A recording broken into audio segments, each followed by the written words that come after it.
ہر لکھی ہوئی بات کو ہر پڑھنے والا نہیں سمجھ سکتا، کیونکہ لکھنے والا احساس لکھتا ہے اور پڑھنے والا صرف الفاظ پڑھتا ہے۔ رب کو عبادت سے اور مخلوق کو اپنے اخلاق سے راضی کرو، دنیا اور آخرت دونوں میں خوش رہو گے۔ اے اللہ، جو میرے مقدر میں نہیں لکھا اس کی کوشش اور تمنا میں مجھے مبتلا نہ کرنا، اور جو میری تقدیر میں لکھ دیا ہے اسے میرے لیے آسان کر دینا۔ میں گناہ ایسے کرتا ہوں جیسے وہ دیکھ نہیں رہا، وہ معاف ایسے کرتا ہے جیسے اس نے دیکھا ہی نہیں۔ آنسو اور مسکراہٹ دو انمول خزانے ہیں۔ آنسو صرف اللہ کے حضور بہائیں اور مسکراہٹیں اللہ کی مخلوق میں بانٹتے ہیں۔ تنگ دستی میں سخاوت کرنا، غصے میں سچ بولنا اور طاقت ہوتے ہوئے معاف کرنا بہترین نیکی ہے۔ آسانی کا انتظار کرنا بھی عبادت ہے، کیونکہ آزمائش ہمیشہ نہیں رہتی۔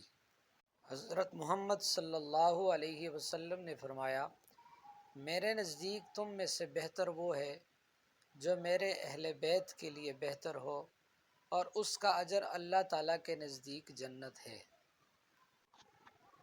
جب حق پر رہتے ہوئے تمہاری مخالفت حد سے بڑھنے لگے تو سمجھ لو اللہ تعالیٰ تمہیں کوئی مقام دینے والا ہے۔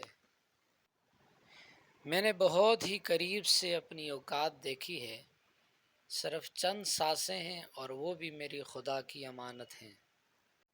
جب بھی دو راستوں کا انتخاب ہو تو آپ نے یاد رکھنا ہے کہ آپ کی حفاظت وہی راستہ کرے گا جو اللہ کے ساتھ جڑا ہے۔ محمد صلی اللہ علیہ وسلم سے محبت کرنے والے آپ صلی اللہ علیہ وسلم کی سنت کی اتباع کرتے ہیں، اور جو طریقہ آپ صلی اللہ علیہ وسلم کی سنت سے ہٹا ہوا ہو اس طریقے سے اجتناب کرتے ہیں۔ عبادات ضرور کیجیے، مگر معاملات پر بھی توجہ دیں۔ کعبے کے چکر لگانے سے لوگوں کو دیے ہوئے چکر معاف نہیں ہوتے۔ سہنے والے کو اگر صبر آ جائے تو کہنے والوں کی اوقات دو کوڑی کی رہ جاتی ہے۔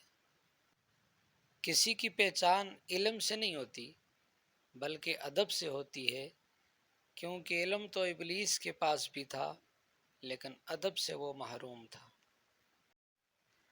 خود کو تباہ کرنے کا تیز ترین راستہ یہی ہے کہ اپنے ماں باپ سے بدتمیزی سے پیش آؤ۔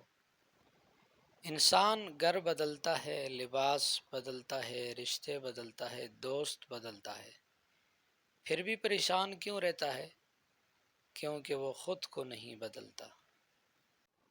جو تیرے سامنے اوروں کی برائی کرتا ہے وہ اوروں کے سامنے تیری بھی برائی کرتا ہے۔